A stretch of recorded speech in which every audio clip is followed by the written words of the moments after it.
বিনিয়োগকারীদের স্বার্থ সুরক্ষা নিশ্চিতের আগ পর্যন্ত তালিকাভুক্ত ৮ আর্থিক প্রতিষ্ঠান বন্ধ বা তালিকাচ্যুত হতে চায় না বিএসইসি। এ নিয়ে করণীয় ঠিক করতে গভর্নর এবং অর্থ মন্ত্রণালয়কে চিঠি দিয়েছে পুঁজিবাজার নিয়ন্ত্রক এই সংস্থা, যেখানে বিনিয়োগকারীদের ক্ষতিপূরণ দেওয়ার কথা বলা রয়েছে। সাধারণ বিনিয়োগকারীদের স্বার্থ রক্ষা না হলে পুঁজিবাজারে অস্থিরতার শঙ্কা দেখছেন বিশেষজ্ঞরা। আরও বিস্তারিত আতাউর নিয়নের প্রতিবেদনে।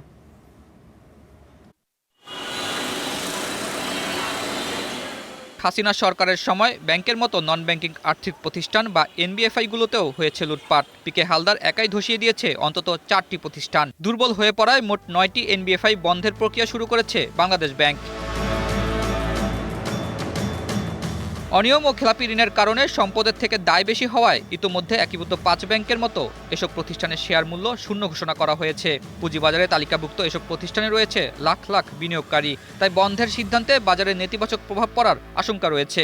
ইনভেস্টরদের জন্য প্রথমে 5টা ব্যাংক, পরে 9টা আর্থিক প্রতিষ্ঠান, এটা আসলে খুবই টেরিবল এক্সপিরিয়েন্স। একবারে নতুন এক্সপিরিয়েন্স এবং পরপর দুটো ধাক্কা, এটা আসলে ইনভেস্টরদের কনফিডেন্সকে অনেক বেশি এরোড করছে।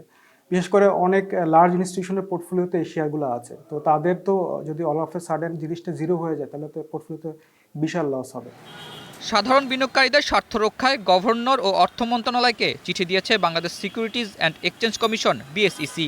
চিঠিতে 5 বিষয় তুলে ধরে বলা হয়েছে, কোম্পানিগুলোর বর্তমান অবস্থার জন্য কোনোভাবেই সাধারণ বিনিয়োগকারীরা দায়ী নয়। ব্যাংক রেজুলেশন অধ্যাদেশ 2025 অনুযায়ী ঋণ খেলাপি ও পরিচালনা পর্ষদ সম্পূর্ণ দায়ী।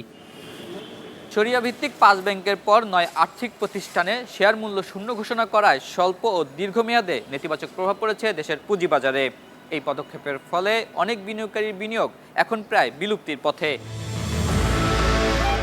বিএসইসির প্রস্তাব হলো আর্থিক প্রতিষ্ঠান বন্ধের তথ্য বিনিয়োগকারীকে জানানো, সরকার থেকে আমানতকারীর জন্য ক্ষতিপূরণ দেওয়া হলে বিনিয়োগকারীর জন্য বরাদ্দ রাখা, কোম্পানিগুলোর জব্দ করা স্থাবর ও অস্থাবর সম্পত্তির পরিমাণ অনুযায়ী বিনিয়োগকারীর স্বার্থ নির্ধারণ করা, দায়ী ব্যক্তিদের বাদে সাধারণ বিনিয়োগকারীর স্বার্থে শেয়ারের ন্যূনতম দাম নির্ধারণ করা এবং যতক্ষণ না তাদের স্বার্থ নির্ধারণ হচ্ছে সে সময় পর্যন্ত কোম্পানিগুলো বন্ধ বা তালিকাচ্যুত করা যাবে না।